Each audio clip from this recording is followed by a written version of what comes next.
మమ్మల్ని మిక్కిలిగా ప్రేమించే మా తండ్రి, మీ ప్రేమ చేత, మీ కృప చేత తండ్రి నాయన మమ్మల్ని ఆదరిస్తున్నారు. మమ్మల్ని సజీవ లెక్కలో ఉంచి తండ్రి నాయన మీ పిల్లలుగా, మీ సమాజంగా కూడుకుని మీ మాటల చేత మేల్కొల్పబడ్డానికి, నింపబడ్డానికి మీరు ఇచ్చిన ఈ ధన్యతను బట్టి స్తోత్రాలు చెల్లిస్తున్నాను తండ్రి. మీ పిల్లలకు మీ మాటలు వివరించడానికి సిద్ధపడిన నన్ను మీ కృపలో బలపరచండి. మీ పిల్లలు గ్రహించినట్లుగా మీ మాటల్ని వివరించి చెప్పడానికి సహాయం చేయమని, తోడే నడిపించమని యేసుక్రీస్తు ప్రభువారి పేరట ఈ ప్రార్థన సమర్పించి అడిగి వేడుకుంటున్నాం తండ్రి. ఆమేన్. ప్రియమైన వాళ్ళారా, మనం గత 2 వారాలుగా యేసుక్రీస్తు ప్రభువారి యొక్క మనస్సు ఎలాంటిది అనే విషయాన్ని మనం ఆలోచిస్తున్నాం. మొదటగా ఆయన దేవునితో సమానంగా ఉండే భాగ్యాన్ని విడిచిపెట్టకూడదని ఎంచుకోకుండా ఆయన దాన్ని విడిచిపెట్టి, అంటే మన కొరకే విడిచిపెట్టి ఆయన సిలువ మరణాన్ని పొందుకున్నాడని, అంతగా తగ్గించుకున్నాడని మనం ఆలోచించాం. అలాగే 2వ వారం తండ్రి ఎలాగో తనంతట తాను జీవం గలవాడై ఉన్నాడో, అలాగనే కుమారుడు కూడా తనంతట తాను జీవం గలవాడుగా ఉండటానికి తండ్రి అధికారం ఇచ్చాడని, అయినా కూడా ఆయన తన శత్రువుల్ని తన పాదముల క్రింద ఉంచే వరకు పరిపాలన చేస్తున్నప్పటికీ కూడా ఆ సమస్త అధికారాన్ని, బలాన్ని కొట్టివేసి దేవుడు సర్వలో సర్వమగు నిమిత్తం, అంటే దేవుడు ఎందుకొరకు మరి ఈ సృష్టిని కలిగించాడో, అలాగే మనల్ని కలిగించాడు, యేసుప్రభువారు ఎందుకు ఈ లోకానికి వచ్చాడు, ఇవన్నీ జరిగిపోయి విశ్వం అంతమైపోయిన తర్వాత కూడా యేసుప్రభువారు తండ్రి అయిన దేవుడు సర్వలో సర్వమగు నిమిత్తము ఆయనే తండ్రికి లోబడతాడన్నట్టుగా, లోబడును అన్నట్టుగా ఆయన తనంతట తానే లోబడాలి అనేది దేవుని చిత్తంగా మనకేం కనిపించట్లేదు, కానీ లోబడును అని బైబిల్ చెప్తుంది. కాబట్టి అంటే యేసుప్రభువారు ఇంతగా ఆయన తగ్గించుకుంటున్నాడు. దీనంతటికీ కారణం ఇంతలా ఆయన చేయగలుగుతున్నాడు. ఎప్పుడో జగత్తు పునాది వేయబడినది మొదలుకొని వధింపబడిన గొర్రెపిల్లగా శిలువ మరణాన్ని పొందడమే కాకుండా ఇప్పుడు దేవుని కొరకు మన పక్షాన విజ్ఞాపన చేస్తూ, తన మాటల చేత సమస్తాన్ని నిర్వహిస్తూ, ఆయనకు కావలసిన పిల్లల్ని ఆ పరలోకానికి తీసుకొచ్చి కూడా ఇంతకాలంలో, అంటే యుగయుగాలు బైబిల్ పరంగా మనం ఆలోచిస్తే ఎప్పుడో ఆ దేవుని సృష్టికి ఆయన ఆది అయినవాడు. ఇంత యుగయుగాలు ఆయన ఎలా ఆయనకు లోబడి ఉండగలిగాడు, విధేయత చూపించగలిగాడు అంటే మన నిమిత్తం ఇక్కడికి వచ్చి మన దగ్గర కూడా తగ్గించుకున్నాడు. ఎలా ఆయన విధేయత చూపించగలిగాడంటే దానికి కారణం ఒకటే, ఆయన మనసు.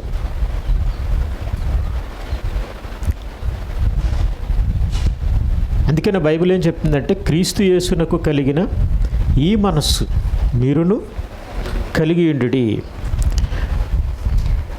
ఫిలిప్పీలకు రాసిన పత్రిక 2వ అధ్యాయం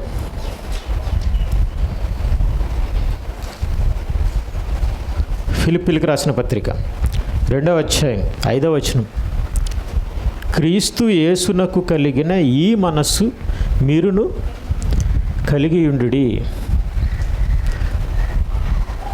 అంటే బైబిల్లో ఈ మాటలో మనకేం కనిపిస్తుందంటే, ఆ యేసుప్రభువారు ఒక మనస్సును కలిగి ఉన్నారు. ఆ మనస్సును మనం కూడా కలిగి ఉండాలి. ఆయన మనసు ఏంటో కింద వచనాల్లో వివరించబడింది. అది మనం ఇంకా లోతుగా మనం ఆలోచించాం. కాబట్టి ఆయన ఇంతలా దేవుడికి లోబడ్డం వెనకాల కారణం ఒకటే, ఆయన మనసు. మనం ఏదైనా ఒక పని చేయాలంటే ఖచ్చితంగా మన మనసులో చెయ్యాలనే ఉద్దేశం ఉంటే మనం ఖచ్చితంగా చేయగలం. మన మనసులో దాని మీద దృఢమైన పట్టుదల లేకపోతే, విశ్వాసం లేకపోతే మనం చేయలేం. కాబట్టి మన మనసు అనేదే చాలా ముఖ్యం. మనం ఎలా ఉండాలనేది మన మనసు మీద ఆధారపడి ఉంది. సంచల మనస్తత్వం కనుక మనకు కలిగి ఉంటే, ద్విమనస్కులు, ఒకవైపు దేవుణ్ణి ప్రేమిస్తూ మరొక వైపు లోకాన్ని ప్రేమిస్తూ, ఇక్కడ ఉన్నప్పుడు ఇక్కడ ఆలోచనలు, బయటికి వెళ్ళినప్పుడు బయట ఆలోచనలు, ఇది ద్విమనస్తత్వం. అంటే మనలో ద్విమనస్తత్వం ఉండే అవకాశం ఉంది, చంచలత్వం ఉండే అవకాశం ఉంది. కానీ యేసుప్రభువారి మనసు ఎలాంటిదంటే ఒకే మనసు, తండ్రికి లోబడాలి లేదా తండ్రి ఎదుట తగ్గించుకోవాలి. ఇదే ఆయన మనసు. అందుకని యేసుప్రభువారు ఏమన్నారో తెలుసు కదా మనకి, నేను దీన మనస్సు గలవాడును. ఆయన మనసు ఏంటనుకుంటున్నారు? దీన మనస్సు. ఒకసారి మనం చూద్దాం. మత్తయి సువార్త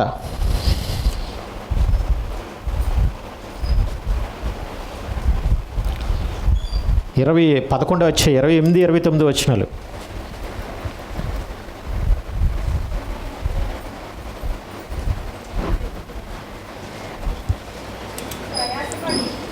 ప్రయాసపడి భారం మోసుకునిచున్న సమస్త జనులారా నా యొద్దకు రండి, నేను మీకు విశ్రాంతి కలగచేతును. నేను సాత్వికుడును, దీన మనస్సు గలవాడును. అంటే ఆయన మనస్సు ఏంటనుకుంటున్నారు? ఆయన మనస్సు ఏంటంటే క్రీస్తు యేసునకు కలిగిన ఈ మనస్సు. ఈ మనస్సు మీరును కలిగి ఉండండి. ఎందుకు యేసుప్రభువారు ఇంతలా తగ్గించుకున్నారు, ఇంతలా ఎలా చేయగలిగారు, ఎలా సహించగలిగారు? ఎందుకు? పరలోకి వెళ్ళిపోయిన తర్వాత కూడా దేవుడు అధికారం ఇచ్చినప్పుడు ఆయనతో పాటు దేవునికి అధికారం ఉంది, ఈయనకి అధికారం ఉంది.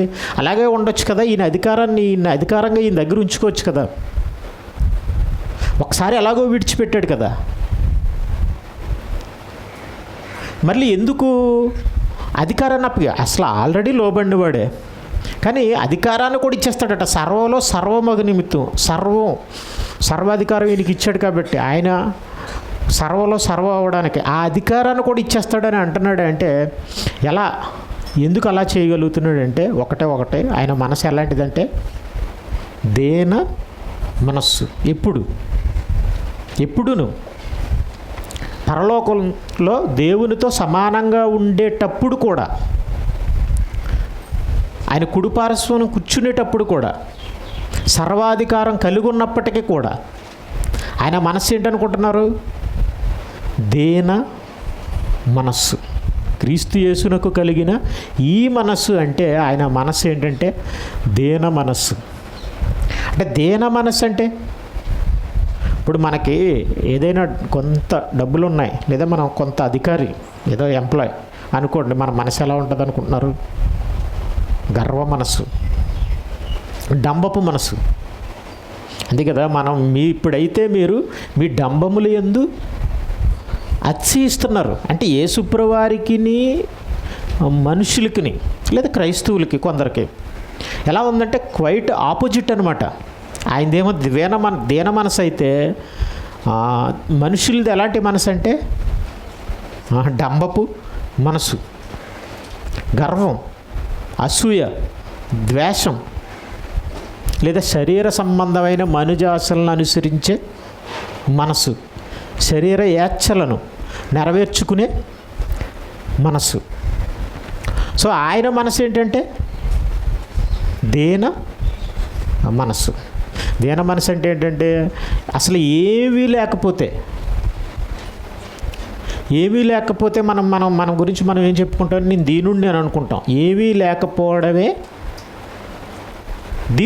దీనత్వం. కానీ అన్నీ ఉన్నప్పటికీ, అన్నీ చేయగలిగినప్పటికీ ఆయన మనసు మాత్రం దేన మనసు. మీకు ఆస్తులుండి, అంతస్తులుండి, అధికారం ఉండి, హోదా ఉండి, మీ మనసు దేన మనసు అయితే ఎలా ఉంటుంది?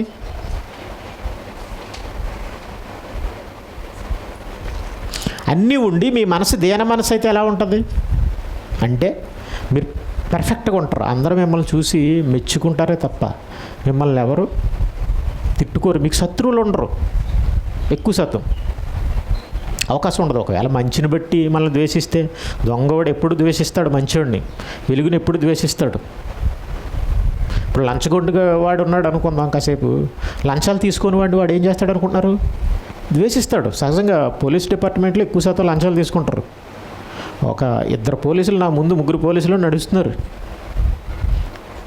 ఏంటి మావయ్య, ఏంటి బావా, ఆడెవడు, వాడు అసలు పైసా తీసుకోడు, మళ్ళీ తీసుకున్నాడు అని చాలా పచ్చిగా బూతులు తిడుతున్నారు వాళ్ళు. నేను అనుకున్నాను, ఇదేంట్రా వాళ్ళు లంచాలు తీసుకోకపోతే వీళ్ళు అతను తిట్టడం సమంజసం అంటారా? ఇదేదో గొప్పగా వీళ్ళేదో మంచోళ్ళలాగా కొన్నట్టుగా. అంత దుర్మార్గత్వం అనమాట ఆ మనుషుల్లో ఉన్నది. కనీసం వీళ్ళు తప్పు చేస్తున్నారని సిగ్గుపడవలసింది పోయి, ఈ తప్పు చేసే నలుగురు కూడా తప్పు చేయని మంచివాడిని తిట్టుకుంటున్నారంటే ఇంకంతే, మనుషులు అంతే. సో కానీ దేన మనసు ఉంటే మనకి దేవుని ఎదుట మనం ఎలా ఉంటాం? మనుషులు పక్కన పెట్టండి, మనకి దేవుడికి సంబంధం, మనుషులతో మనకేమీ సంబంధం లేదు. ఆ మనుషులతో మనకు సంబంధం ఉందని అనుకున్నాం అనుకో, మనకు దేవునితో సంబంధం ఉండదు కదా. కాబట్టి తప్పనిసరి యేసుప్రభువారి మనసు ఏ మనసు అంటే దేన మనస్సు. మీరు క్రీస్తు యేసునకు కలిగిన ఈ మనస్సు అని అనగానే ఆయన చేసిన పనులు అక్కడ చెప్పాడు, కానీ ఆయన మనస్సు ఏంటో మనకి ఫస్ట్ ఆయన చెప్పేశాడు, రండి నా దగ్గర నేర్చుకోండి. నేను ఎలా నేర్పించగలను, నేను ఎలా మీకు రోల్ మోడల్ కాగలను అని అంటే, నా మనసే దేన మనస్సు. అదే గర్వపు మనసు ఉన్నవాడు అంటే పొండి అంటాడు తప్ప రండి అని పిలుస్తాడేంటి? వాళ్ళకి ఇష్టం ఉంటే వస్తారు, లేకపోతే పోతారు అనుకుంటాడు. కాబట్టి అందుకనే యేసుప్రభువారు పిలిచాడు అంటే అక్కడతో ఆగిపోలేదు, ప్రతి గ్రామానికి తిరిగాడు. వాళ్ళు ఒకవేళ ఆయన్ని స్వీకరించకపోయినా, వాళ్ళ గ్రామాల్లో చేర్చుకుపోయినా, ఒకవేళ కొట్టాలనుకున్నా, తిట్టినా, ఆయన తృణీకరించిన ఆయన ఇబ్బంది పడలేదు. అసలు శిష్యులు కూడా అదే అన్నాడు, ఇబ్బంది పడకండి, అయినా ప్రేమించండి, అయినా చెప్పండి దేవుని మాటలు. ఇదే కదా బైబిల్ సారాంశం. కారణం దేన మనస్సు. ఎవరి విషయంలో అంటే దేవుని విషయంలో. కానీ ఇక్కడికి వచ్చి కూడా మనుషుల విషయంలో ఆ పని అంతా జరిగించేది ఎవరి కోసం అంటే మనుషుల కోసం. ఇక్కడ కూడా ఆయన తగ్గించుకున్నాడు. మనం ఆయన విధానాన్ని మనం చూస్తుంటుంటే బైబిల్ అంతట్లో ఆయన తగ్గింపు అనేది మనకు కనపడుతుంది. ఆయన ఒక సందర్భంలో ఏమంటారంటే, భోజన పంక్తిన మరి ఎవరు గొప్పవాళ్ళు, భోజన పంక్తిని కూర్చున్నవాడా పరిచర్య చేయవాడా అని అడుగుతాడు. ఆయన కూర్చున్నవాడే అంటాడు. కానీ నేను మీ మధ్య నేను ఎలా ఉన్నాను? పరిచర్య చేయువాని వలె ఉన్నాను, మీరు అలా ఉండండి. అంటే యేసుప్రభువారు వాళ్ళ మధ్యన ఎలా ఉన్నారు అనుకుంటున్నారు? పరిచర్య చేయువాని వలె, పనివాడు వలె. కూర్చుంటే వాడికి పరిచర్య చేసేవాళ్ళ ఉన్నాడు, భోజనం వడ్డించేవాళ్ళ ఉన్నాడు. ఇప్పుడు సహజంగా వాళ్ళందరినీ కూర్చోబెట్టారు. రొట్టెలను విరిచి శిష్యులకి ఇచ్చే పనేమో ఈంది, శిష్యులేమో వాళ్ళకేమో వడ్డించారు. 5,000 మంది, 50 మంది చొప్పున పంక్తులు తీరా కూర్చోబెట్టారు. ఇప్పుడు చూడండి, ఇప్పుడు కొంతమంది ఏమో ఒక పెద్ద విందు జరుగుతుంది, ఒక 5,000 మందికి. అప్పుడు ఏం చేస్తారు? వంటలన్నీ ఒక చోట ఉంటాయి. ఒక ఆయన ఇక్కడ అన్నీ తీసి బకెట్లతోటో బేసిన్లోనే వేస్తాడు, కొంతమంది బేసిన్లు పట్టుకెళ్తారు. సో అలా పనిచేశాడు ఆయన అక్కడ. మీరు ప్రభు రాత్రి భోజన విషయంలో కూడా విరిచి ఆయన దాన్ని పంచి ఏం చేశాడు అనుకుంటున్నారు? ఇచ్చాడు, ఆయనే వడ్డించాడు. అందుకనే నేను మీ మధ్యన ఎలా ఉన్నాను అనుకుంటున్నారు? పరిచారకుని వలె. ఇంకా మనం వెళ్ళిపోతే యేసుప్రభు వారు ఒకసారి బాప్తిజం ఇంకా చూస్తే మనం బాప్తిజం పొందేటప్పుడు యోహాను గారు ఆయన నాకంటే గొప్పవాడు, ప్రముఖుడు, ముఖ్యుడు అని చెప్పాడు. చెప్పినప్పుడు అంతట్లో నేను వచ్చాడు. వస్తే ఇప్పుడు ఏం చేయాలి? ఆయన బాప్తిసం పొందడానికి వస్తే వద్దు, నీ చేత నేను బాప్తిసం పొందాలి, నువ్వు నా చేత బాప్తిసం అంటే ఆయన ఏమన్నాడు తెలుసా? నీతి యావత్తు అంత ఇప్పటికే కానిమ్ము, ఇప్పుడు ఇది ఆపకూడదు నువ్వు. తర్వాత నేను ఇస్తాను అనుకో, కానీ ఇప్పుడు నేను మాత్రం చెయ్యాలి. ఇప్పటికీ కానీ ఎంత ఆపినప్పటికీ ఈసారి తప్పదు, ఈసారి తప్పనిసరి చెయ్యాలి అని యోహాను గారి చేత యేసుప్రభువారు ముందు పంపబడినవాడప్పటికీ, పరిచారకునిగా ప్రభు మార్గాన్ని సిద్ధం చేయడానికి ముందుగా పంపబడినప్పటికీ, ఆయన చెప్పుల వారిని విప్పటానికి పాత్రుడు కానప్పటికీ, అలాంటి వాడిని నీటిలో ముంచాడనంటే, ఆయన ముంచుకున్నాడంటే ఆయన మనసేంటి ఒకసారి మీరు ఆలోచించండి. ఇంకెంతకంటే మనకి ఎక్కువ అవసరం లేదు. కానీ అయినా మళ్ళీ చూపించాడు. ఎక్కడో తెలుసా? చివరికి ఇంకా ఆయన వెళ్ళిపోతే అప్పుడు ఏం చేశాడో తెలుసండి? శిష్యులందరి పాదాలని కడిగాడు, పళ్ళులో పెట్టాడండి. మళ్ళీ ఎక్కడో నీళ్ళు ఇవ్వడం పెద్ద విశేషం కాదు. మనకు ఎవరైనా ఇంటికి అతిథులు వచ్చినప్పుడు వాళ్ళకి చెంబు నీళ్ళు ఇస్తే కాళ్ళు కడుక్కోవడానికి నీళ్ళు ఇచ్చారంటారు. ఇవ్వకపోతే కనీసం కాళ్ళు కడుక్కోవడానికి కూడా నీళ్ళు ఇవ్వలేదంటాం. ఆయన ఏం చేశాడో తెలుసా? పళ్ళు పెట్టి ఆ పళ్ళులో వాళ్ళ పాదాలు పెట్టించి కడిగి, అంతకుముందు ఏం చేశాడంటే టవల్ తీసుకున్నాడు, నడునికి కట్టుకున్నాడు, కడగడం, పాదాలు తొడవడం. పక్కన మన వాళ్ళు ఎవరైనా ఏమైనా చేశారనుకోండి, పక్కన ఒకళ్ళు టవల్ పట్టుకుని ఉంటారు. ఈయన పేరుకి చేసినట్టుగా ఉంటుంది. కానీ అక్కడ ఆయన ఏం చేశాడో తెలుసండి? నడుము కట్టుకుని ఆయనే విప్పుకుని ఆయనే తుడిచి చేశాడు. సో కాబట్టి ఇందులో ఏముంది? తగ్గింపు ఉందా? ఇవన్నీ ఏదో మీరు సీఎం లేకపోతే మంత్రులు వీళ్ళందరూ వచ్చినప్పుడు ఏదైనా కార్యక్రమం చేస్తే, స్వచ్ఛ భారత్ అని ఇలాంటివి చేసినప్పుడు ఏదో 4 కాగితం మొక్కలు ఏరేసి వెళ్ళిపోయినట్టుగా, ఏదో చీపురు పెట్టుకుని ఇలా ఫోటోలకు పోజులు ఇచ్చినట్టుగా ఆయన చేయలేదు. ఇదంతా రియల్. సో కానీ ఆయన ఎవరంటే దేవునితో సమానంగా ఉండే ఆయన. ఇంత ఎలా చేయగలిగాడు, ఇంత తగ్గించుకున్నాడంటే దీన మనసు అనేది మనకి ఖచ్చితంగా కనిపిస్తుంది. ఆ మనసు ఎప్పుడు ఆయన కోల్పోలేదు. విచిత్రం ఏంటంటే ఆ మనసుని ఆయన ఎప్పుడు విడిచిపెట్టలేదు, కోల్పోలేదు. ఆయనలో ద్విమనస్సు లేదు, అసలు డంబం లేదు. మనకైతే ద్విమనస్సు ఉంటుంది, అసలు చంచల మనసు ఉంటుంది. కానీ ఆయనకి ఎప్పుడు ఆ మనసు లేదు, అందుకే చేయగలిగాడు. కాబట్టి ఇప్పుడు యోహాను సువార్త మనం తీసుకుని మనం ముందుకు వెళ్దాం. 13వ అధ్యాయం 14వ వచనం.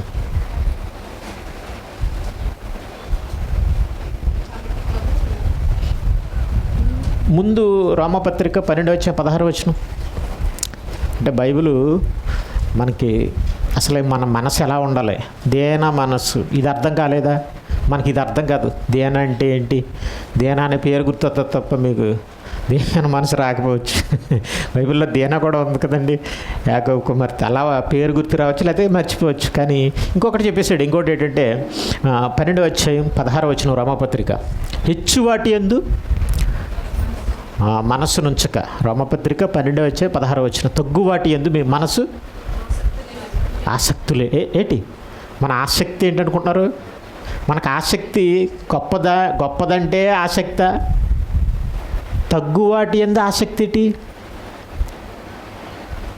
హెచ్చువాటి యందు మనస్సు ఉంచక. ఇప్పుడు హెచ్చువాటి యందు మనస్సు ఉంచడం అంటే అధికారం, డబ్బు, సుఖం, ఇదంతా హెచ్చు. మరి తగ్గువాటి యందు ఉండడానికి ఆసక్తి ఏంటంటే, తగ్గడం అంటే నిన్ను తగ్గించుకునే కదండి, నిన్ను ఉపేక్షించుకునే కదా మన సువార్త పని చేయగలం. సో తగ్గిపోయి చేయాల్సిన పని ఏంటనుకుంటున్నారు? దేవుని పని. దేవుని పని అనేది నువ్వు తగ్గిపోతేనే చేయగలవు. అవతల వాడికి వెళ్ళి దేవుని మాటలు చెప్పాలంటే మనం సిగ్గు, లేదా వాడి వెండేమో వీడికి నేను చెప్పేది ఏంటి అని అనుకుంటే చెప్పగలమా? కానీ సువార్తకు కావాల్సింది ఏంటనుకుంటున్నారు? తండ్రి చిత్తాన్ని నెరవేర్చడానికి కావాల్సింది ఏంటంటే తగ్గించుకోవడానికి ఆసక్తి. తగ్గించుకోవడానికి ఆసక్తి ఉండాలి.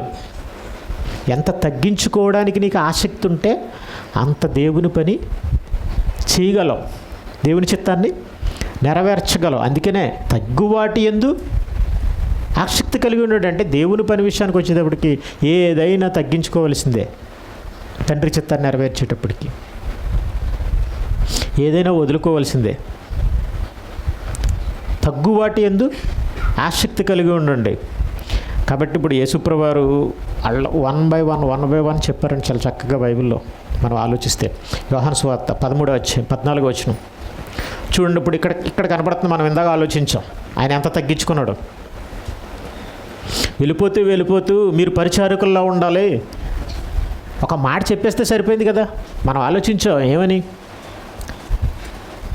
విందు దగ్గర ఎవరు గొప్పవాళ్ళేనంటే పరిచారకుడా, విందు ప్రధాన అని అంటే పరిచారకుడే. కాబట్టి మీరు అలా ఉండాలని చెప్పేసిన ఆయన అలా అంతటితో సరిపోయింది కదా. కానీ ఆసక్తి అంటే ఏంటో చెప్పమంటారా? ఆసక్తి అంటే చెయ్యి అవసరం లేకపోయినా, చెప్పితే సరిపోయినా చేశాడు చూసారా, అదే ఆసక్తి. పేతురు గారు అంటారు, ప్రభువా నువ్వే నా పాదాలు కడుగుతావు, వద్దు అంటారు. అప్పుడు ఆయన ఏమంటాడంటే, నేను పాదాలు కడగకపోతే పేతురు నీకు నాలో పాలు పంపులు ఉండవు, నేను కడగాలి, తర్వాత నువ్వు పని చెయ్యాలి, తప్పదు. నేను కడిగితేనే నీకు పాలు పంపులు ఉంటాయి అని ఏం చేశాడంటే పూర్తి కడిగామన్నాడు. అవసరం లేదు, నువ్వు స్నానం చేసావు, ఇప్పుడు నీకేం కడగాలి? ఆల్రెడీ బాప్తిసం పొందావు కదా, నీకేం కడగాలంటే పాదాలు కడగాలి చాలు అని ఏం చేశాడంటే ఎంత నివారించినా కానీ కుదరదని చేశాడని. అంటే అందులో ఏముంది? దాన్ని ఏమంటారు తెలుసా? ఆసక్తి. అవసరం లేకపోయినా చేయడం అంటే తగ్గించుకోవడానికి ఉన్న ఆసక్తి అది. చూడండి యోహాను సువార్త 13 వచనం. కాబట్టి అమ్మ పైనుంచి చూద్దాం.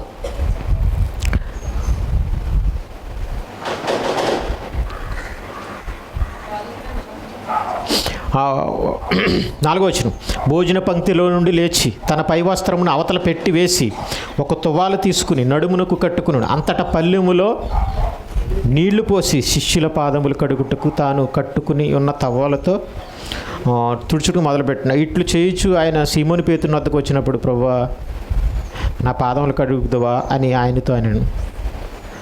అందుకే యేసు, నేను చేయుచున్నది ఇప్పుడు నీకు తెలియదు కానీ ఇక మీదట తెలుసుకుంది అని అతనితో చెప్పాను. అంటే నీకు ఇప్పుడు తెలియదు నేను చేసేది, తర్వాత తెలుసుకుంటావు అన్నాడు. అంటే అందులో ఏదో ఆంతర్యం ఉంది. అప్పుడు మళ్ళీ ఏమన్నాడు? అందుకు యేసు, పేతురు నీవెన్నడూ నా పాదములు కడగరాదని ఆయన. ఇటు తర్వాత తెలుసుకున్న తర్వాత కూడా ఏమంటున్నాడు ఈయన? ఇప్పుడు కాదు, ఇంకెప్పుడు నా పాదాలు ఇప్పుడు కడగకూడదు అన్నాడు. అయినా కూడా కడిగాడు అంటే దాన్ని ఏమంటారు? ఆసక్తి. అప్పుడు ఏమన్నాడంటే, నేను ఎవరిని? బోధకుడిని, నేను ప్రభువుని. ఇంతకీ యేసుప్రభువారు ఎవరు మనకి? ప్రభువు, బోధకుడైన నేను ప్రభువును. మీరు ఇట్లు పిలుచుట కూడా యుక్తమే, తప్పేం కాదు. కానీ అది బోధ విషయంలో, కానీ పరిచర్య విషయంలో, మాదిరిగా ఉండడం విషయంలో, పని విషయంలో ఈయన ఎలా ఉన్నాడు అనుకుంటున్నారు? ఆచరించాడు, తగ్గించుకున్నాడు, చూపించాడు. కాబట్టి నేను ప్రభువును బోధకుడిని ఇలా చేస్తే మీరు ఎలా చేయాలి అంటే, యేసుప్రభు వారి పాదాలు కడిగితే మనం ఏం చేయాలంటే పాదాలకు ముద్దెట్టాలి అవసరమైతే. అవునా కదా? మరి యేసుప్రభు వారికి పాప స్త్రీ ముద్దెట్టింది కదండి. ఎంత తగ్గించుకున్నా పర్వాలేదు. కానీ అర్థం చేసుకున్న పేతురు గారు ఏం చెప్పారో తెలుసా? ఆయన నడుం కట్టుకుని ఇంత పని చేసేటప్పటికి ఆయన ఏమన్నాడంటే, ఆయన మనసేంటో అర్థమైపోయి మనకి చెప్పేశాడు. ఆయన పేతురు గారు రాసిన మొదటి పత్రిక 1వ అధ్యాయం 13వ వచనం.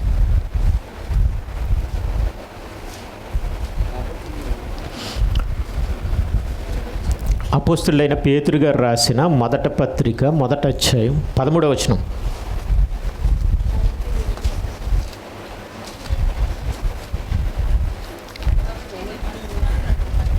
కాబట్టి అంటే ఆయన ఏంటంటే టవల్తో నడుం కట్టుకున్నాడంటే ముందు ఆయన మనస్సు కట్టుకున్నాడు. ఆయన మనసుని ఒక అభిప్రాయానికి ఆయన కట్టేసుకున్నాడు. ఎందుకంటే నేను దీన మనసు గలవాడుగా ఉండాలి, తగ్గింపుగా ఉండాలి, తగ్గింపు ఎందు నేను ఆసక్తి గలవాడుగా ఉండాలి అని ఆయన నడుం కట్టేసుకున్నాడు. కాబట్టి నడుం కట్టుకుని ఆ పని చేశాడు. కాబట్టి ఇప్పుడు ఏమంటాడంటే మీ మనసును నడుము కట్టుకుని. ఇప్పుడు మనం ఏం చేయాలి? టవల్ కట్టుకుని కాదు, మనం ఏం చేయాలంటే మన మనస్సునే నడుం కట్టుకుని.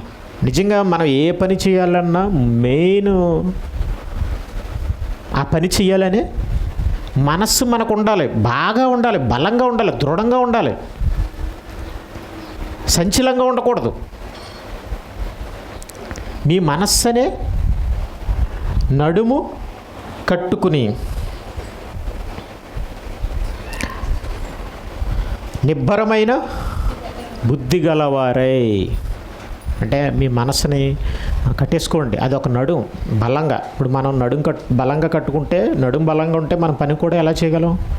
అలా చేయాలి. కాబట్టి ఇప్పుడు మన మనసుని ఏం చేయాలంటే కట్టేసుకోవాలి నడుంగా. నడుంగా ఆయన కట్టుకున్నాడు. ఇప్పుడు మన మనసుని ఏం చేయాలి? కట్టేసుకోవాలి, తగ్గింపుకున్నట్టు. నిబ్బరమైన బుద్ధి గలవారుగా మీరు ఉండాలి అని చెప్తున్నాడు. మరలా ఇంకా కిందకు వచ్చేటప్పటికి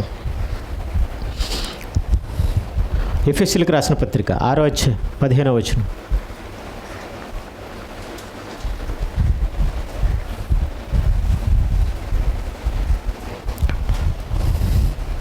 వీళ్ళందరూ అదే చెప్పారు. ఇక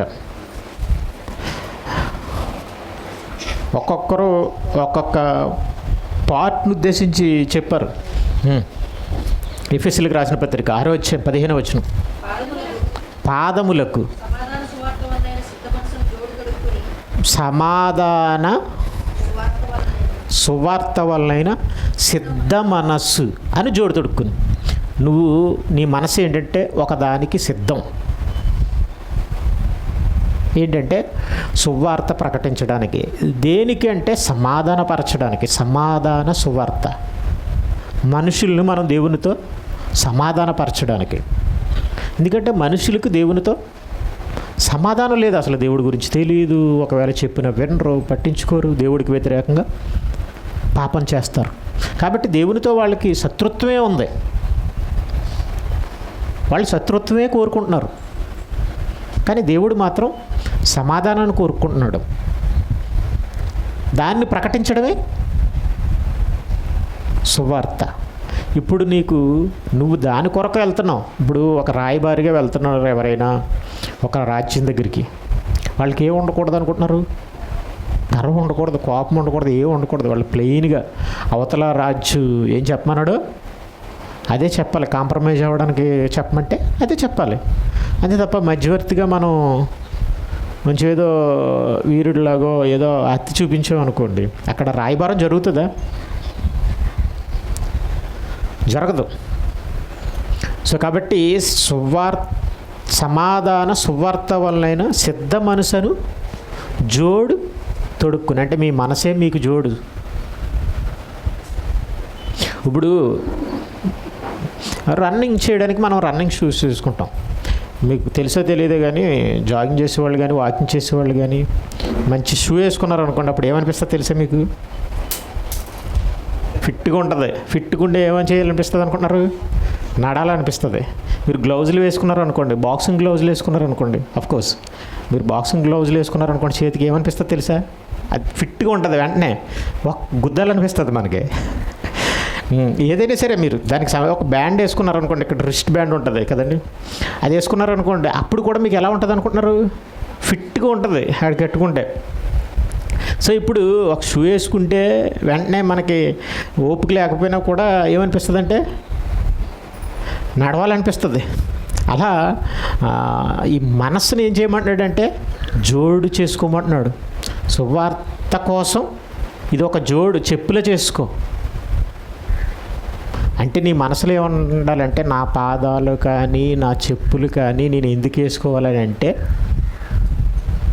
నడవాలంటే ఇవి చెప్పులు వేసుకుని ఎందుకు నడవాలంటే సువార్త కోసం నడవాలి అని నీ మనసులో ఉండాలి. నీ మనసే సువార్త కోసమైనా ఒక జోడు. నీ మనసే సువార్త కోసం ఒక జోడు. నీ మనసే సువార్త కోసం ఒక నడుము. తండ్రి చిత్తాన్ని నెరవేర్చడానికి ఇంకేం చెప్తున్నాడు అనుకుంటున్నారు? ఇంకా ఆయుధం అని చెప్పాడు. పేతురు గారు రాసిన పత్రిక 1 పేతురు 4వ అధ్యాయం 1వ వచనం.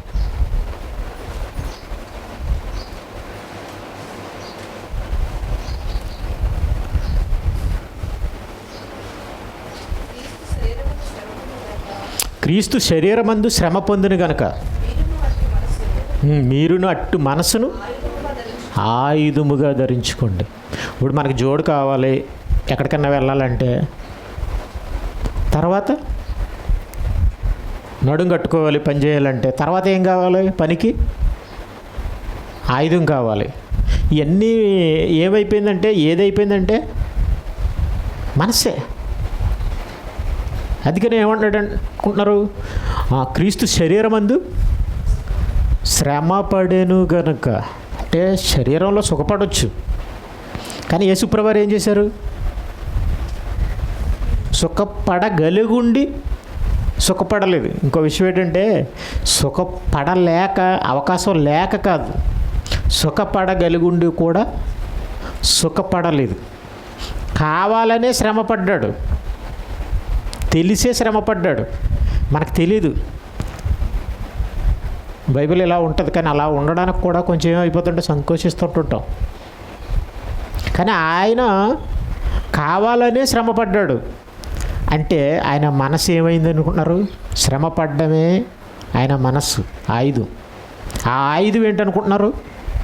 ఆ ఆయుధం కొట్టడం కాదు, కొట్టించుకోడు. కొట్టించుకోవాలంటే మనసు ఎలా ఉండాలంటారు? మీరు కొరడ దెబ్బలు కొడుతున్నారు అనుకుందాం, మాట్లాడకుండా. మీకు ఎంత శక్తి, మీరు అవసరమైతే 100 మందినైనా 1000 మందినైనా చంపేయగలరు, అంత పెద్ద వీరులు మీరు.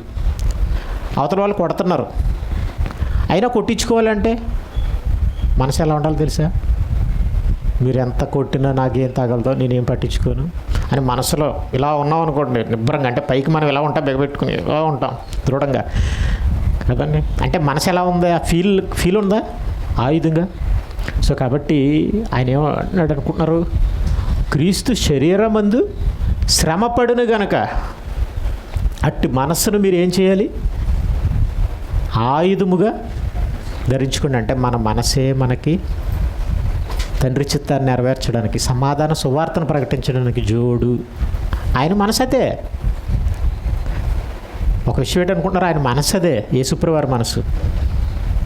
అలాగే ఆయన తగ్గించుకోవడానికి, సువార్త పనిలో మాదిరి చూపించడానికి ఆయన మనసు ఏంటనుకుంటున్నారు?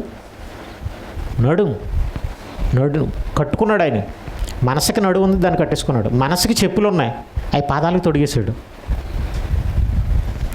మనసును ఆయుధంగా మలుచుకున్నాడు శరీరమందు శ్రమ పడ్డానికి. కాబట్టి ఏమంటున్నాడో తెలుసా? అప్పుడు కిందకి పేతురు గారు ఏమంటున్నారు అనుకుంటున్నారు? ఇంకని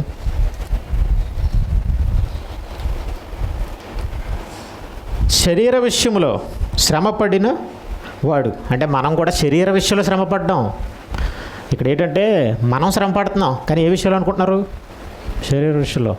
మరి ఇప్పుడు పొద్దున్నే లేచి డ్యూటీకి వెళ్ళాలంటే రాత్రి అనుకుంటాం, పొద్దున్నే లేచి డ్యూటీకి వెళ్ళాలి ఈరోజు 5 గంటలకు లేదా 4 గంటలకు వెళ్ళాలి, లేదా పొద్దున్నే ఊరు వెళ్తాం, లేదా ఏదో పని ఉంది ఇక్కడికి కూడా రావాలంటే పొద్దున్నే లేవాలని మనం రాత్రి అనుకోకపోతే లేవగలమంటారా? మనసులో అనుకోకపోతే, ఫిక్స్ అవ్వకపోతే వెళ్ళగలమా? వెళ్ళలేం. కానీ మనుషులు ఇప్పుడు పనిచేస్తున్న మనసు శ్రమ పడుతున్నారు, మనం కూడా శ్రమ పడుతున్నాం. కానీ ఏ విషయంలో అంటే శరీర విషయంలో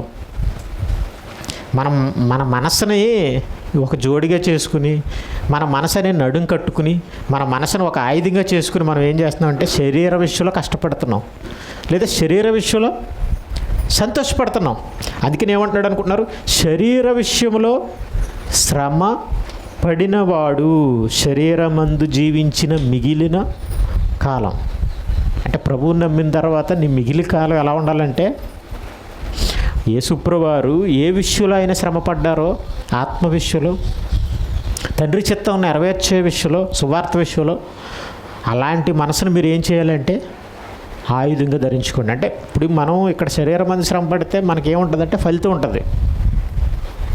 కానీ మరి ఆ మనసుకైతే ఫలితం ఉంటుందంటే ఫలితం ఉండదు. పైగా రివర్స్ ఏమొస్తాయంటే తృణీకరణ, అసహించుకుంటారు, అవసరమైతే కొట్టొచ్చు కూడా. కాబట్టి అట్టి మనసును ఆయుధంగా ధరించండి. దేవుని ఇష్టానుసారముగానే నడుచుకున్నట్లు పాపముతో జోలి ఇక నేమియు లేకయుండును. లేకపోతే అప్పుడప్పుడు కొంచెంసేపు ఏమో సువార్తలో నడుస్తారు, నెలకొకసారి, వారానికి ఒకసారి చర్చికి వస్తారు, తర్వాత పాపంతో సాతానుతో ఫ్రెండ్షిప్ చేస్తారు. దిగదా? లేకపోతే మీకు పాపంతో మీకు ఎందుకు జోలు ఉంటుంది? పాపంతో మీకు ఎందుకు సంబంధం ఉంటుంది? అది మిమ్మల్ని ఎందుకు ఏళ్తుంది? మీరు ఎందుకు దేవుని పని చేయలేకపోతున్నారు అంటే, మీ మనసు క్రీస్తు యేసు ఎలా అయితే శరీరమందు శ్రమ పడాలి అనే మనసును ఆయుధంగా మలుచుకున్నాడో అలా లేకపోవడం వలన.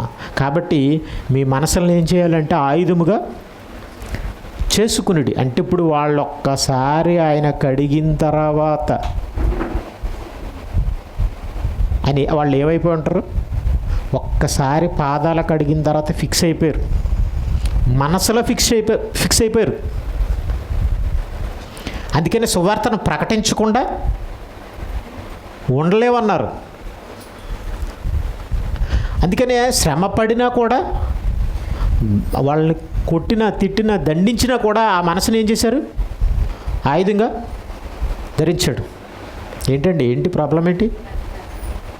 ఓకే, కూర్చోండి. ఎవరైనా కొంచెం బ్రెడ్ తీసుకొచ్చండి. అరుణ్ సార్ గారు రాలేదు.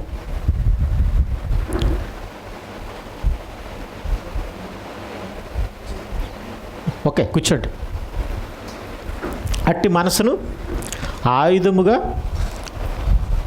ధరించుకొనిడి అని చెప్పడం జరుగుతుంది. మనము పోకిరి చేష్టలు, దురాశలు, మద్యపానము, అల్లరితో కూడిన ఆటపాటలు, త్రాగుబోతు విందులు, చెయ్యదగిన విగ్రహ పూజలు మొదలైన వాటి యందు నడుచుకునొచ్చు అన్ని జనుల ఇష్టము నెరవేర్చుటకు గతించిన కాలమే చెల్లు. మనం నేర్చుకున్న అన్నీ కూడా అన్ని జనుల ఇష్టం. అది అంటే దేవుడు చెప్పింది కాదు, దేవుని పిల్లలుగా మనం చేయాల్సినవి కూడా కాదు.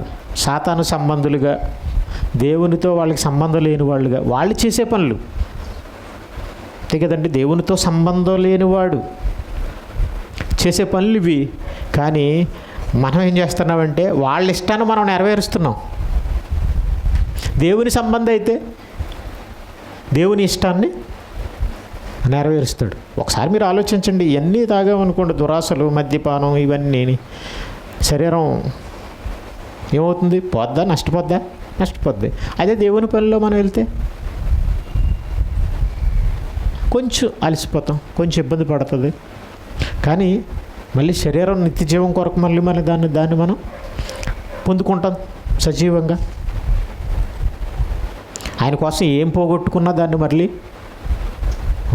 100% శాశ్వతంగా మనం పొందుకుంటాం. కాబట్టి మన మనసు అనేది చాలా చాలా చాలా చాలా ప్రాముఖ్యం.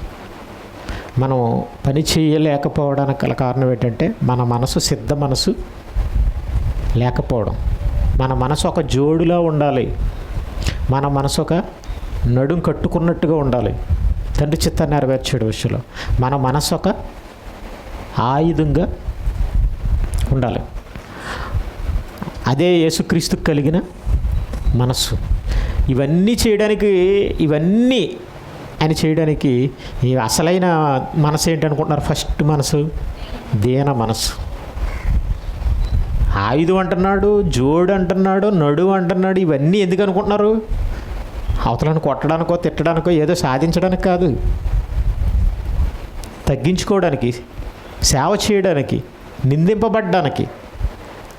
వద్దన్న సువార్తను, ఇష్టపడని వాళ్ళకు కూడా సువార్తను ప్రకటించడానికి. కాబట్టి దీన మనసు అనేది ఫస్ట్ మనకు ఉండాలి. తర్వాత జోడు సిద్ధ మనసు, సమాధాన సువార్త వల్లైన సిద్ధ మనసు అనే జోడు మనకు ఉండాలి. దాన్నే ఆ మనసును మళ్ళీ జోడుగా ఉపయోగించుకో. తర్వాత ఆ మనసుని ఏం చేయాలి? నడువులో కట్టుకో. తర్వాత ఆ మనసుని ఆయుధంగా మలచుకో. కానీ ఇవన్నీ యేసుక్రీస్తు కలిగిన మనసులు. కానీ మన మనసు ఎలా ఉంటుందంటే శరీర సంబంధంగానే ఉండే అవకాశం ఉంది. కానీ ఆ విషయంలో కూడా బైబిల్ చెప్పింది. రోమపత్రిక అవి కొన్ని మాటలు మనం తీసుకుని ముగించేద్దాం. ఇవి కూడా తెలుసుకోవాలి మనం.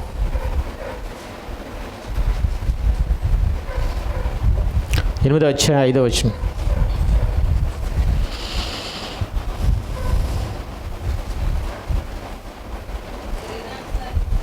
శరీరానుసారులు అంటే శరీరానుసారంగా నడిచేవాళ్ళు లేదా శరీరాన్ని అనుసరించేవాళ్ళు. అంటే మనకి ఏదో చూస్తాం, మనం ఆ బట్టలు కట్టుకోవాలనిపిస్తుంది, లేదా ఏదో చూస్తాం, తినాలనిపిస్తుంది. దాన్ని మనం వెంటనే ఏం చేస్తాం? చేసేస్తుంటాం. అంటే మనం దేన్ని అనుసరిస్తున్నామంటే శరీరాన్ని అనుసరిస్తున్నాం. శరీరానుసారులు శరీర విషయముల మీద మనసురంతులు. సో ఒక్కసారి శరీరానికి ఇష్టమైనవి అనుసరిస్తున్నప్పుడు, కనబడినప్పుడు, చేస్తున్నప్పుడు తర్వాత మళ్ళీ ఏం చేస్తామంటే అలాంటివే మనసుంచి తర్వాత ఇంకేం చేద్దాం అనిపిస్తుంది. ఈరోజు దమ్ బిర్యానీ తిన్నాం అనుకోండి, తర్వాత ఏమనిపిస్తుంది? ప్రైవేట్ తినాలనిపిస్తుంది. లేకపోతే ఇంకోటి తినాలి. అంటే మీకు అర్థం కావడం చెప్తున్నాను. మీరు జనరల్గా చూడండి, ఫస్ట్ బీర్ తాగాలనిపిస్తుంది, తర్వాత బ్రాందీ, తర్వాత విస్కీ, రమ్ము, జిన్, ఏవో ఉన్నాయండి, ఇంకా చాలా ఉన్నాయి. ఇదే మన మనసు. శరీరానుసారులు మనసు నుంచి ఏం చేస్తుంటారు? డెవలప్ అవుతుంటుంటారు. అంటే దిగిపోతుంటారు అనమాట కిందకి. ఇంకా ఆత్మానుసారులు ఆత్మ విషయముల మీద. అంటే ఇప్పుడు ఆత్మానుసారులు అంటే ఆత్మను అనుసరించాలనుకుంటున్నాం, మనం పరిశుద్ధాత్మను అనుసరించాలనుకుంటున్నాం. ఈ పరిశుద్ధాత్మ చేత ప్రేరణ చేత రాయబడిన మాటలని మనం అనుకుంటున్నాం. వీటిని తెలుసుకోవాలనుకుంటున్నాం, వీటిని అనుసరించాలనుకుంటున్నాం, వీటిని చేస్తున్నాం. అప్పుడు మనం ఏం చేస్తామంటే ఇంకా ఇంకా ఇంకా ఇంకా ఏం చేయాలి, ఏం చేయలేదని అనుసరిస్తామంటాం. అయితే ఏమంటాడంటే శరీరానుసారమైన మనసు మరణం. అసలు శరీరానుసారమైన మనసు అనేది ఎక్కడ తీసుకెళ్ళిపోద్ది అనుకుంటున్నారు మనల్ని? మరణానికి. మరణం అంటే నరకానికి, రెండో మరణానికి. అసలు మన మనసుతో చాలా పెద్ద ప్రాబ్లం ఉంది. మన మనసే మన నరకానికి తీసుకెళ్ళిపోతుంది. కాబట్టి మన మనసుని ఏం చేయాలనుకుంటున్నారు? మనం కాపాడుకోవాలి. అందుకనే కళ్ళు వెళ్ళిన చోటకి ఏం వెళ్ళకూడదు అనుకుంటున్నారు? మనసు వెళ్ళకూడదు. యోబు గారు అంత యథార్థవంతుడిగా ఉన్నాడంటే ఆయన ఏమంటాడంటే, నా కళ్ళు వెళ్ళిన చోటకి నా మనసు త్రిప్పుకోలేదని అంటాడు ఆయన. సో కాబట్టి అవసరమైతే ఎలా వెళ్ళాలంటే నీ హృదయాన్ని, నీ మనసుని కాపాడుకోవడానికి బైబిల్ ఏం చెప్తుంది అనుకుంటారు? సూటిగా వెళ్ళు, పక్కకు చూడకు. మనం ఏంటంటే అక్కడ తిరగకూడదు, ఇక్కడ తిరగకూడదు అంటాం. కానీ బైబిల్ అయితే ఏం చెప్తుందంటే నువ్వు ఎక్కడికైనా వెళ్తున్నప్పుడు నువ్వు కుడి తట్టుకైనా ఎడమ తట్టుకైనా తిరగకు, సూటుగా చూడు బాబు, పక్కలకి చూడొద్దు అన్నాడు. పక్కలకు చూస్తే ఏమైపోద్ది అనుకుంటున్నారు? సాతాను మోసం చేస్తాడు. ఇప్పుడు మీరు జనరల్గా పక్కన ఏమంటిస్తుంటారు? వాల్ పోస్టర్లు అంటిస్తుంటారు చూసారు. మరి మీరు రోడ్డు మీద వెళ్ళండి, పక్కలు చూసుకుని వెళ్ళాం అనుకోండి, వాల్ పోస్టర్లు ఏం చేస్తారు అనుకుంటున్నారు? ఇంకా చూస్తూ ఉండిపోతారు. కొంతమంది ఇది అలవాటు అయిపోయిందని కానీ చూస్తూ ఉండిపోయినా కానీ మనసులో ఉంటుంది, తేడా జరిగే అవకాశం ఉంది. సో కాబట్టి మన మనసు అనేది చాలా ప్రాముఖ్యం. మీ మనసు ఒకవేళ ఖచ్చితంగా నాది దేన మనసు, ఇలా జోడు, నడుము, ఇది అని మీరు ఫిక్స్ అయిపోండి, అని దృఢంగా అనుకోండి. ఏది ఎందుకు చేయరో మీరు అప్పుడు ఆలోచించండి. ఏం చేయలేకపోతున్నాం అనుకుంటున్నారో ఆ విషయంలో నేను చెయ్యాలని మీ మనసులో గట్టిగా అనుకోండి, ఖచ్చితంగా చేయగలరు. మన మనసు అంత శక్తివంతమైంది. మనకు బూస్ట్ ఏంటనుకుంటున్నారు? మన మనసే. మన మనసును మనం కంట్రోల్ చేసుకోకపోతే, మన మనసును మనం ఏ విషయంలో మనం దృఢంగా ఉండాలనుకుంటున్నాం, బలంగా ఉండాలనుకుంటున్నాం, ఆ విషయంలో మనం దృఢపరచుకోకపోతే ఉండలేం. ఇది మన మనసు అని మనం ఎప్పుడు మన మనసులో ఆ ఆలోచనలు, ఆ తలంపులు మళ్ళా ఉంటే ఖచ్చితంగా ఏ పనైనా చేయగలం. ఈరోజు మీకు కష్టమైన పనే రేపు ఏమవుతుంది అనుకుంటున్నారు? సులువు అవుతుంది, అది మీకు ఆనందం అవుతుంది. బైబిల్ చదవడం అయినా, దేవుని పని చేయడం అయినా. ఎంతో మనసు ఉండకపోతే, చాలా బలమైన మనసు లేకపోతే దేవుడి పని చేయలేమండి. అసలు దేవుడి పని అనేది చాలా కష్టం. మనసులో ఎంతో దృఢత్వం ఉండకపోతే అసలు దేవుని పనికి స్టెప్ వేయడం అనేది సాధ్యపడే కదా, ఒక్క అడుగు పడదు. ఎంతో మనసంతా నిండిపోయి నెలల తరబడి, సంవత్సరాల తరబడి ఉంటే ఒక్క అడుగు వేయగలమేమో. ఇప్పుడు చూడండి, ఎన్నో రోజుల నుంచి సువార్త చేయలేదు. మన వాళ్ళు అంటున్నారు అప్పుడప్పుడు, కనీసం ఈ సెకండ్ సాటర్డే పెట్టండి అని అంటున్నారు. అంటే ఎందుకు ఇన్ని రోజులు చేయలేదు? కరోనా అని, వర్షం అని, ఇప్పుడు ఏ పెట్టలేకపోయాం. అంటే మన మనసులో ఇన్ని రోజులు చేయకపోతే అప్పుడు వస్తుందన్నమాట. ఒకవేళ ఇన్ని రోజుల నుంచి చెయ్యాలి అని అనుకుంటే అప్పుడు చేయగలం. నిజంగా అన్నిటికంటే కష్టమైన పని అంటే మనం చేయడం. అలాంటి పరిస్థితులు ఉన్నాయి ప్రపంచంలో. మన విషయంలో కూడా, మన లైఫ్ స్టైల్లో కూడా అంతే, మన జీవిత విధానంలో కూడా. సో కాబట్టి ఇన్నిటిలోంచి మన తండ్రి చిత్తాన్ని నెరవేర్చాలని అంటే మన మనసును మనం చాలా జాగ్రత్తగా కాపాడుకోవాలి. మన మనసు ఎప్పుడు కూడా దైవ సంబంధమైన ఆలోచనలతోనే నిండిపోవాలి తప్ప శరీర విషయాల్లో ఆలోచించి చేయవలసినంత అవసరం లేదండి. దానికోసం కళ్ళాల్సిన అవసరత, ఊహించాల్సినంత అవసరత, ప్రణాళికలు రచించవలసినంత అవసరత లేదు, ఉండకూడదు. దానికి అవసరం లేదు, దానికి పెట్ట అవసరం లేదు, అసలు అది చెయ్య అవసరం లేదు. దాన్ని రేపటి గురించి చింతించేస్తుంది. నీకెందుకు అసలు? ఆలోచిస్తే, మన మనసు ఆలోచిస్తే దేవుడి పని కోసమే ఆలోచించండి. ఇంకే పనుల కోసం మీరు ఆలోచించకండి, చింతించకండి. ఎందుకంటే శరీర సంబంధమైన మనసు ఏంటనుకుంటున్నారు?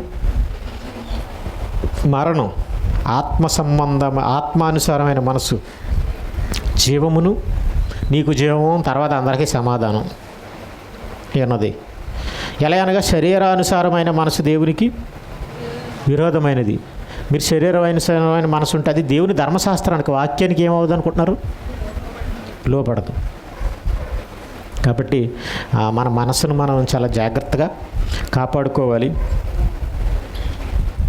కాపాడుకుందాం.